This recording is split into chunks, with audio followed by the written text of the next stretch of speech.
ವಿಶೇಷ ಕಾರ್ಯಕ್ರಮಕ್ಕೆ ಮತ್ತೊಮ್ಮೆ ಸ್ವಾಗತ. ನಮ್ಮ ಜೊತೆ ಈ ಕಾರ್ಯಕ್ರಮ ನೋಡ್ತಾ ರಾಜು ತಾಳಿಕೋಟೆ ನಮಗೆ ಸಂಪರ್ಕ ಮಾಡಿದ್ದಾರೆ. ಈಗ ರಾಜು, ನೀವೇನು ಹೇಳಬೇಕು ಬಯಸಿದ್ರಿ, ಬೇಗ ಹೇಳಿ.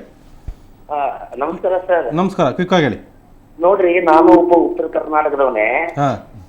ಉತ್ತರ ಕರ್ನಾಟಕದ ನಡೆದ ಎಲ್ಲಾ ವಿಷಯಗಳು ನಮಗೂ ಗೊತ್ತಿರುತ್ತೆ. ನಾನು ಓದಿರೋದು 3ನೇ ಕ್ಲಾಸ್ ಆದ್ರು. ಈ ಹಿಂದೆ ಆ ಕಡೆ ಇರೋ ಹಸಿರು ಕ್ರಾಂತಿ, ನಾಡೋಜು, ಅಲ್ಲಿರುವಂತ ಪತ್ರಿಕೆಗಳನ್ನೆಲ್ಲ ನಾವು ಓದಿದೀವಿ, ತಿಳ್ಕೊಂಡಿದ್ವಿ. ಆದ್ರೆ ಈ ಸಿನಿಮಾ ಮಾತ್ರ ಉತ್ತರ ಕರ್ನಾಟಕಕ್ಕೆ ಅತ್ಯುತ್ತಮವಾದ ಕೊಡುಗೆ. ಮತ್ತೆ ಇದರಲ್ಲಿ ವಿಜಯ್ ಅವರ ಪ್ರಯತ್ನ ಮತ್ತು ಅವರ ಹೋರಾಟ, ಸಿನಿಮಾದಲ್ಲಿ ಅವ್ರ ಟ್ಯಾಲೆಂಟ್ ಏನಿದೆ ಅನ್ನೋದನ್ನ ತೋರಿಸಿದ್ದಾರೆ. ಮತ್ತೆ ರವಿ ಬೆಳಗೇರಿ ಅವರು ಎಲ್ಲರನ್ನ ಹೀಯಾಳಿಸಿ ಮಾತಾಡೋದು. ಈ ಹಿಂದೆ ನನಗೂ ಕೂಡ ಅವನೇ ನನ್ನ ಮನೆಯಲ್ಲೇ ಒಂದು ಘಟನೆ ನಡೆದಾಗ ಟಿವಿಯಲ್ಲಿ ಪ್ರಸಾರ ಮಾಡಿದ್ರು. ಅದ್ಯಾವ್ದು ಕ್ರೈಮ್ ಡೈರಿನೋ ಕ್ರೈಮ್ ಸ್ಟೋರಿನೋ ಬರ್ತದಲ್ಲ, ಅದರಲ್ಲಿ ಪ್ರಸಾರ ಮಾಡಿದ್ರು. ನಾನು ಅಪರಾಧಿ ಆಗಿದ್ರೆ ನಾನು ಇಷ್ಟೊತ್ತಿಗಾಗಲೇ ಜೈಲ್ನಲ್ಲಿ ಇರ್ಬೇಕಾಗಿತ್ತು. ಇವರು ನನ್ನ ಬಗ್ಗೆ ಟಿವಿಯಲ್ಲಿ ಹೇಳ್ಬೇಕಾದ್ರೆ ನನ್ ಕೇಳಿದ್ರ ಇವರು, ಏನ್ ಸರ್ ನೀವ್ ಹಿಂಗ್ ಮಾಡಿದ್ರ ಹಿಂಗ್ ಬಿಟ್ಟಿದ್ರ ಅಂತ. ಅದು ಇವ್ರ ಕೆಲಸನೇ ಅಷ್ಟು. ಮತ್ತೊಬ್ಬರನ್ನ ಅವಹೇಳನ ಮಾಡಿ, ಮತ್ತೊಬ್ಬರನ್ನ ತೇಜೋವಧೆ ಮಾಡಿ ಬರೆಯೋದೇ ಅವ್ರ ಕೆಲಸ. ಅಣತಿ ನಾಗರಾಜ್ ಅವ್ರಿಗೆ ನಾವು ಒಂದು ಕಿವಿ ಮಾತು ಹೇಳೋದಕ್ಕೆ ಇಷ್ಟಪಡ್ತೀನಿ.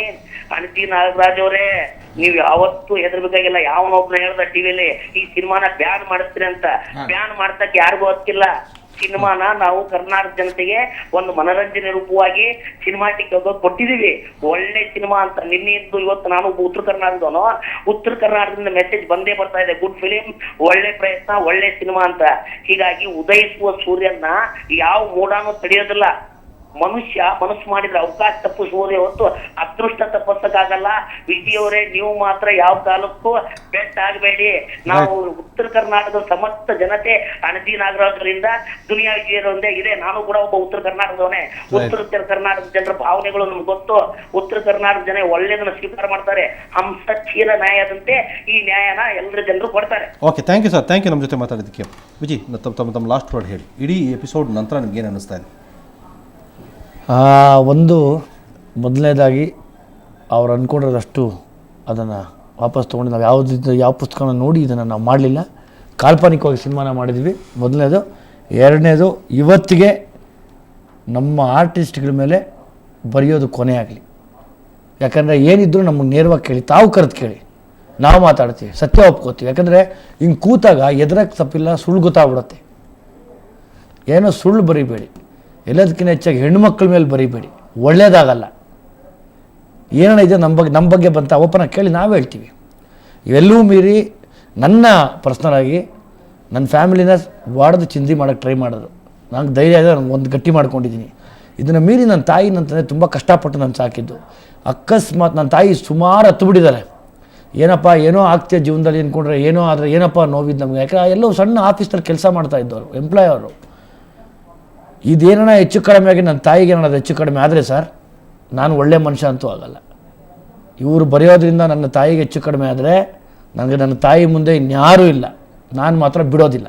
ಇದು ಸತ್ಯ, ಇದು ಪ್ರಮಾಣವಾಗಿ ಹೇಳ್ತಾ ಇದ್ದೀನಿ. ಅಜ್ಜಿ, ಯಾವುದೇ ಸಿನಿಮಾ ಬಗ್ಗೆ ಹೇಳ್ಬೇಕಂದ್ರೆ ಯಾವುದೇ ಕಾರಣಕ್ಕೆ ನಾವು ಅವರು ವಿರೋಧವಾಗಿ ಏನು ಮಾಡಿಲ್ಲ. ಅವ್ರು ಇದನ್ನ ಇರೋದ ಫಸ್ಟ್ ತೆಗೆದಾಕ್ಬೇಕು. ಫಸ್ಟ್ ತೆಗೆದಾಕಬೇಕು. ಉತ್ತರ ಕನ್ನಡ ಜನತೆಗೆ ಗೊತ್ತು ನಾವೇನು ಮಾಡೀವಿ ಅಂತಂದು.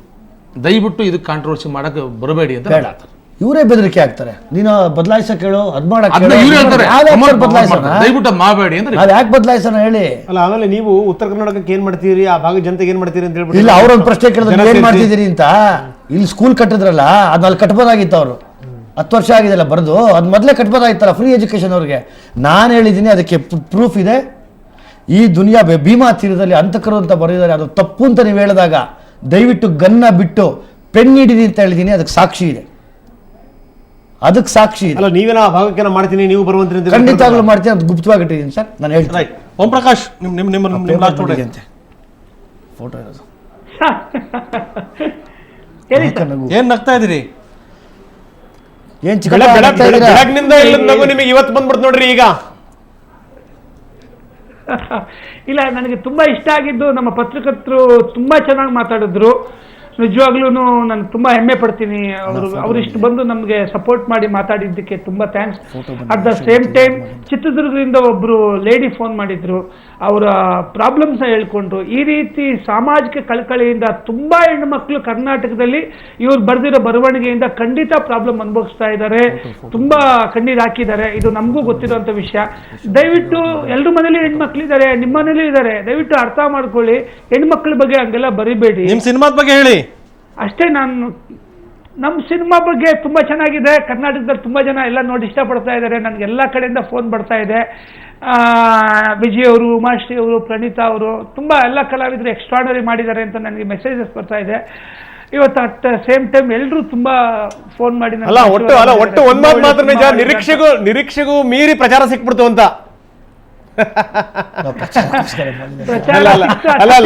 ಸಿನಿಮಾ ತುಂಬಾ ಚೆನ್ನಾಗಿದೆ ಸರ್, ನೀವು ನೋಡಿ. ನಮ್ಮ ಪಾಡ ನಾವು ಸುಮ್ಮನೆ ಇದ್ವಿ ಸರ್, ಪ್ರಚಾರಕ್ಕೆ ಮಾಡಲಿಲ್ಲ ಸರ್. ಇಲ್ಲ, ನೀವೆಲ್ಲ ನಮಗೆ ತುಂಬಾ ಸಪೋರ್ಟ್ ಮಾಡಿದ್ದೀರಿ ಟಿವಿ ಮಾಧ್ಯಮದಲ್ಲಿ. ನಿಮ್ಗೆಲ್ರಿಗೂ ತುಂಬಾ ಥ್ಯಾಂಕ್ಸ್. ನಮಗೆ ಸಪೋರ್ಟ್ ಮಾಡಿದ ಎಲ್ಲ ಪತ್ರಕರ್ತರಿಗೂ ತುಂಬಾ ಥ್ಯಾಂಕ್ಸ್ ಸರ್. ನಾನು ಹೇಳಕ್ ಇಷ್ಟಪಡ್ತೀನಿ. ಈಗ ಕೆಲವೇ ತಿಂಗಳ ಹಿಂದೆ ಇನ್ನೊಂದು ಕಾಂಟ್ರವರ್ಸಿ ಆಗಿತ್ತು. ದ್ವಾರಕೀಶ್ ಅವರು ಇದನ್ನ ಮಾಡ್ಲಿಕ್ಕೆ ಹೋಗಿದ್ದು, ವಿಷ್ಣುವರ್ಧನ ಅಂತ ಫಿಲ್ಮ್ ಮಾಡ್ಲಿಕ್ಕೆ ಹೋದಾಗ ಇದೇ ಥರ ತಗಾದೆಯನ್ನು ತೆಗೆದಿದ್ರು. ವಿಷ್ಣುವರ್ಧನ ಹೆಸರನ್ನೇ ಬಳಸಬಾರ್ದು ಅಂತ. ದ್ವಾರಕೀಶ್ ಅವರು ಆ ಕೇಸ್ನಲ್ಲಿ ಗೆದ್ದರು.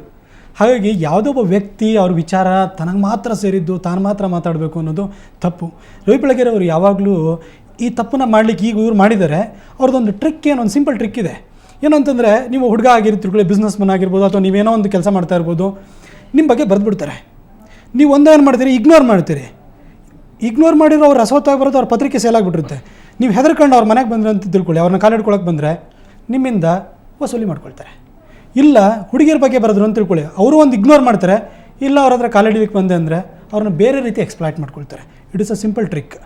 ಅದಕ್ಕೋಸ್ಕರ ನಾನು ರವಿ ಬೆಳಗೆರೆ ವಿರುದ್ಧ ಕೇಸ್ ಹಾಕಿ ಕೋರ್ಟಿಂದ ಇಂಜೆಕ್ಷನ್ ತಂದು ಅವರ ಹಾಯ್ ಬೆಂಗಳೂರು ಆಫೀಸಿಗೆ ಹೋಗಿದ್ದೀನಿ. ಈ ಮನುಷ್ಯ ಲಾಕ್ ಹಾಕೊಂಡು ಪರಾರಿ ಆಗಿಬಿಟ್ಟಿದ್ದ. ಈತ ಭಾರಿ ದಮ್ಮಿರುವಂಥ ವ್ಯಕ್ತಿ ಅಂತ ಬರ್ಕೊಳ್ತಾರೆ. ನನಗೆ ಮುತ್ತಪರೈ ಗೊತ್ತು, RI ಗೊತ್ತು, ಎಲ್ಲ ಬರ್ಕೊಳ್ತಾರೆ. ಆದರೆ ಲಾಕ್ ಹಾಕ್ಕೊಂಡು ಒಳಗಡೆ ಕೂತ್ಕೊಂಡಿದ್ರು, ಗೊತ್ತಾ ನಿಮಗೆ? ಆ ರೀತಿ ಒಬ್ಬ ಪುಕ್ಕಲ ಮನುಷ್ಯ. ಈ ಮಚ್ಚು, ಲಾಂಗು ಇದ್ರ ಬಗ್ಗೆ ಎಲ್ಲ ಭಾಳ ಅತಿರಂಜಕವಾಗಿ ಬರೀತಾರಲ್ಲ, ಇವರು ಬೇಸಿಕಲಿ ಇವರು ಟಿಮಿಡ್ ಪರ್ಸನ್ಸ್. ಇವರು ಒಂದು ಹೇಡಿಗಳಾಗಿರ್ತಾರೆ. ಈ ಹೇಡಿಗಳ ಬಗ್ಗೆ ಈ ರೀತಿ ಪತ್ರಿಕೋದ್ಯಮದಲ್ಲಿ ಸಾಕಷ್ಟು ಜನ ಇದ್ದಾರೆ. ಅವ್ರ ಬಗ್ಗೆ ತಲೆ ಕೆಡಿಸ್ಕೊಳ್ಬೇಡಿ. ನಿಮ್ಮ ಚಾರಿತ್ರ್ಯ ಅನ್ನೋದು ಇಂಥ ವ್ಯಕ್ತಿಗಳಿಂದ ಹರಣ ಆಗೋಷ್ಟು ನೀವು ವೀಕ್ ಅಲ್ಲ. ಅದನ್ನು ನೀವು ಅರ್ಥ ಮಾಡ್ಕೊಳ್ಳಿ. ನೀವು ಒಂದು ಅರ್ಥ ಮಾಡ್ಕೊಳ್ಳಿ, ಟ್ಯಾಬ್ಲಾಯ್ಡ್ಗಳ ಬಗ್ಗೆ ಅಥವಾ ಎಲ್ಲೇ ಆಗಲಿ ನಿಮ್ಮ ಬಗ್ಗೆ ಅವಹೇಳನಕಾರಿಯಾಗಿ ಬಂತು ಅಂದರೆ ನೀವು ದಯವಿಟ್ಟು ನ್ಯಾಯಾಲಯದ ಮೊರೆ ಹೋಗಿ ಒಂದು ಕೇಸ್ ಹಾಕಿ, ಅದಕ್ಕೆ ಉತ್ತರ ಸಿಗುತ್ತೆ. ರವಿ ಬೆಳಗೆರೆ ಅವರಿಗೆ ಕಳೆದ ವಾರ ಅಷ್ಟೇ ಮಂಗಳೂರು ಕೋರ್ಟ್ನಲ್ಲಿ 5 ಲಕ್ಷ ರೂಪಾಯಿ ದಂಡ ಹಾಕಿದ್ದಾರೆ. ಆಯಿತಾ? ನೀವೆಲ್ಲ ಕೇಸ್ ಹಾಕಲ್ಲ, ಫೈಟ್ ಮಾಡಲ್ಲ. ನಾನು ಫೈಟ್ ಮಾಡ್ತಿದ್ದೀನಿ, ನೀವು ಕೂಡ ಇದೇ ಥರ ಫೈಟ್ ಮಾಡಿ. ಏನೂ ಆಗಲ್ಲ. ಜರ್ನಲಿಸಮ್ ಅಂತ ಕೂಡಲೇ ಜರ್ನಲಿಸ್ಟ್ಗಳು ಅವ್ರ ಕೈಯಲ್ಲಿ ಲೇಖನಿ ಇದೆ ಅಂತೇಳಿದ ಕೂಡಲೇ ಅವ್ರಿಗೇನೋ ಹೆದರ್ಕೊಳ್ಬೇಕಾದ ಅಗತ್ಯ ಇಲ್ಲ. ಕೆಲವುದು ಈ ವರ್ಬಲ್ ಡಯರಿ ಅಂತ ಹೇಳ್ತಾರೆ. ರವಿ ಬೆಳಗೆರೆ ಆಗಲ್ಲ. ಅವ್ರು ಬೇರೆಯವರಿಗೆ ವಾಂತಿ ಬೇದಿ ಎಲ್ಲ ಮಾತಾಡ್ತಾರೆ. ಅವ್ರ ಪೆನ್ನಲ್ಲೇ ಬೇದಿ ಯಾವಾಗೂ ಮಾಡ್ತಾ ಇರುತ್ತದು. ಅದು ಗಲೀಜು ಮಾಡದೆ ಅವ್ರದ್ದು ವೃತ್ತಿ ಆಗಿಬಿಟ್ಟಿದೆ. ನೀವು ಅವ್ರ ವಿರುದ್ಧ ಕೇಸ್ ಹಾಕಿ, ತಲೆ ಕೆಡಿಸ್ಕೊಳ್ಬೇಡಿ. ಕೃತಿ ಚೌರ್ಯ ಅನ್ನೋದನ್ನು ಉಂಟಲ್ಲ, ಅವ್ರ ಬಗ್ಗೆ ಮಾತಾಡಲಿಕ್ಕೆ ರವಿ ಬೆಳಗೆರೆಗೆ ಮೂಲತಃ ಅವರಿಗೆ ಅರ್ಹತೆ ಇಲ್ಲ. ಹಾಗಾಗಿ ಸಿನಿಮಾ ಇಂಡಸ್ಟ್ರಿನವರು ಅವರ ಕ್ಷೇತ್ರದಲ್ಲಿರುವಂಥ ಯಾವುದೊಬ್ಬ ಆರ್ಟಿಸ್ಟ್ ಬಗ್ಗೆ ಕೆಟ್ಟದಾಗಿ ಬರೆದಾಗ, ಚಿತ್ರಿಸಿದಾಗ ನೀವೇ ಮಜಾ ತಗೊಳ್ಳೋದ್ರ ಬದಲು ಒಗ್ಗಟ್ಟಾಗಿ ಫೈಟ್ ಮಾಡಿ. Right, thank you Pratap. ಮಾತಾಡ್ತಾ ಇದ್ದೀನಿ ಇವತ್ತು. ಯಾರ ಆರ್ಟಿಸ್ಟ್ ಬಂದಾಗಲೂ ಬನ್ನಿ ಮುಂದಕ್ಕೆ ಹೇಳಿ. ಮರ್ಯಾದೆಗಿಂತ ದೊಡ್ಡ ವಿಷಯ ಅಲ್ಲ. ನಮ್ಮ ಹೊರಗಡೆ ಹೋದರೆ ಹೀರೋಯಿನ್ ಅಂತ ಮರ್ಯಾದೆ ಕೊಡ್ತಾರೆ. 4 ಗೋಡೆ ಮಧ್ಯೆ ಹೋದಾಗ ಯಾಕೆ ನರಕ ಅನುಭವಿಸ್ತೀರಾ? ಬನ್ನಿ ಎಲ್ಲ ಒಗ್ಗಟ್ಟಾಗಿ ಕೇಳೋಣ. ನ್ಯಾಯ ಎಲ್ರಿಗೂ ಇದೆಯಲ್ಲ ನ್ಯಾಯ. Right, thank you Anaji, thank you Vijay, thank you. ನಮ್ಮ ಜೊತೆ ಎಷ್ಟೊತ್ತು ಮಾತಾಡಿದಿರಿ. Pratap, thank you. Thank you Om Prakash. ಬಹುಶಃ ಥ್ಯಾಂಕ್ ಯು ಓಂ ಪ್ರಕಾಶ್ ಅವರ ಮುಖ ಭಾಳಷ್ಟು ಅರಳಿದೆ, ಭಾಳ ನಗ್ತಾ ಇದ್ದೀರಿ. ಯಾಕೆ ಅಂತ ಗೊತ್ತಾಗಲಿಲ್ಲ. ನನಗೆ ತುಂಬಾ ಇಷ್ಟ ಆಗಿದ್ದು, ಒಬ್ಬ ಪತ್ರಕರ್ತರಾಗಿ ಬಂದು ನಮ್ಮ ಜೊತೆ ಕುತ್ಕೊಂಡು ಮಾತಾಡಿದ ಪ್ರತಾಪ್ ಅವರ ತುಂಬಾ ವಿಷಯಗಳು. ಈ ವಿಷಯ ಎಂಟೈರ್ ಕರ್ನಾಟಕದಲ್ಲಿ ಎಲ್ರಿಗೂ ತಿಳಿಬೇಕು.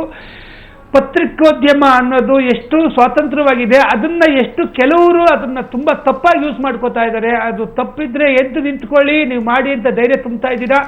ನಿಮಗೆ ತುಂಬಾ ಹ್ಯಾಂಡ್ಸ್ ಆಫ್ ಸರ್. ಅಲ್ಲ, ಎಲ್ಲರೂ ಸಮಾಜದಲ್ಲಿ ಕೆಲಸ ಮಾಡೋರು ಯಾರಿಗೂ ಮೇಲಲ್ಲ ಓಂ ಪ್ರಕಾಶ್ ಅವರೇ.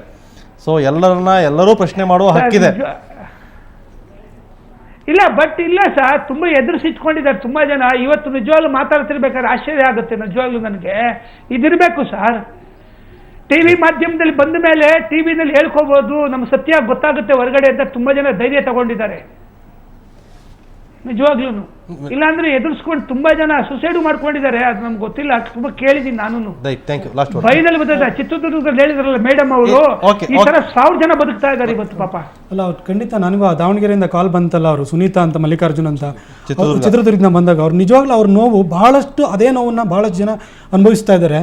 ಇಲ್ಲಿ ಇನ್ನೊಂದು ವಿಚಾರ, ಇವರು ಬಹಳ ಸತ್ಯಸಂಧರಲ್ಲ, ಅದಕ್ಕೊಂದು ವಿಚಾರನ ಹೇಳ್ತೀನಿ, ಇದು ಜನಕ್ಕೆ ಗೊತ್ತಾಗ್ಲಿ, ಇದು ಪರ್ಸನಲ್ ಅಜೆಂಡಾ ಅಲ್ಲ. ಇವ್ರದ್ದೊಂದು ಕಾಮರಾಜ ಮಾರ್ಗ ಅಂತ ಪುಸ್ತಕ ಬಂತಲ್ಲ, ಆ ಪುಸ್ತಕಕ್ಕೆ ಯಾವಾಗಲೂ ಬೇರೆಯವರಿಂದ ಒಬ್ಬರು ಒಳ್ಳೆ ವ್ಯಕ್ತಿಯಿಂದ ಒಂದು ಮುನ್ನುಡಿಯಿಂದ ಬರೆಸ್ಕೊಳ್ತಾರೆ, ಒಂದು ಮುನ್ನುಡಿ ಇರುತ್ತೆ. ಆ ಫೋರ್ವರ್ಡ್ನಲ್ಲಿ ಒಂದು ಫೋರ್ವರ್ಡ್ ಬರುತ್ತೆ, ಇದು ಒಂದು ಅದ್ಭುತವಾದ ಕೃತಿ, ಹಾಗೆ ಹೀಗೆ, ಇದು ಪ್ರೆಸೆಂಟ್ ಪೊಲಿಟಿಕಲ್ ಸೆನಾರಿಯೋ ಬಗ್ಗೆ ಭಾಳ ಬೆಳಕು ಚೆಲ್ಲಿದೆ, ಅಲ್ಲಿರುವಂಥ ಈ ಒಂದು ಅನೈತಿಕ ಸಂಬಂಧಗಳ ಬಗ್ಗೆ ಎಲ್ಲ ತೋರಿಸಿದೆ, ಹಾಗೆ ಹೀಗೆ ಅಂತೆಲ್ಲ ಬರೆದು ಭಾರಿ ಚೆನ್ನಾಗಿದೆ, ಇದನ್ನೆಲ್ಲ ಓದಿ ಅಂತ ಹೇಳಿ ಕೆಳಗಡೆ ವಿಶ್ವೇಶ್ವರ ಭಟ್ ಅಂತ ಒಂದು ಸೈನ್ ಇದೆ. ಆ ಮ್ಯಾನುಸ್ಕ್ರಿಪ್ಟನ್ನು ತಗೊಂಡು ಬನ್ನಿ, ಅದನ್ನು ರವಿ ಬೆಳಗೆರೆ ಸ್ವತಃ ಬರೆದು ಆ ಪುಸ್ತಕದಲ್ಲಿ ಹಾಕ್ಕೊಂಡಿದ್ದಾರೆ. ಆ ಮ್ಯಾನುಸ್ಕ್ರಿಪ್ಟ್ ನನ್ನ ಹತ್ರನೇ ಇದೆ. ರವಿ ಬೆಳಗೆರೆನ ಕೇಳಿ, ಅವ್ರು ಎಷ್ಟು ಸತ್ಯಾಸತ್ಯತೆ ಬಗ್ಗೆ ಅವ್ರಿಗೆ ಎಷ್ಟು ನಂಬಿಕೆ ಇದೆ, ಅವ್ರು ಎಷ್ಟು ಸತ್ಯಸಂಧರು ಅನ್ನೋದು ಅದರಲ್ಲೇ ಗೊತ್ತಾಗುತ್ತೆ. Right. Thank you Pratap, thank you Vijay, thank you ಎಲ್ರಿಗೂ ನಮ್ಮ ಜೊತೆ ಇಷ್ಟೊತ್ತು ಚರ್ಚೆಯಲ್ಲಿ ಭಾಗವಹಿಸಿದ್ರಿ, ಧನ್ಯವಾದ. ಇದಿಷ್ಟು ಭೀಮಾ ತೀರದ ತಗಾದೆ ವಿಶೇಷ ಕಾರ್ಯಕ್ರಮ. ಈಗ ಸುವರ್ಣ ಸುದ್ದಿ ಪ್ರಸಾರವಾಗುತ್ತೆ. ಕ್ಷಣ ಸುದ್ದಿಗಾಗಿ ನೋಡ್ತಾ ಇರಿ ಸುವರ್ಣ ನ್ಯೂಸ್ 24/7.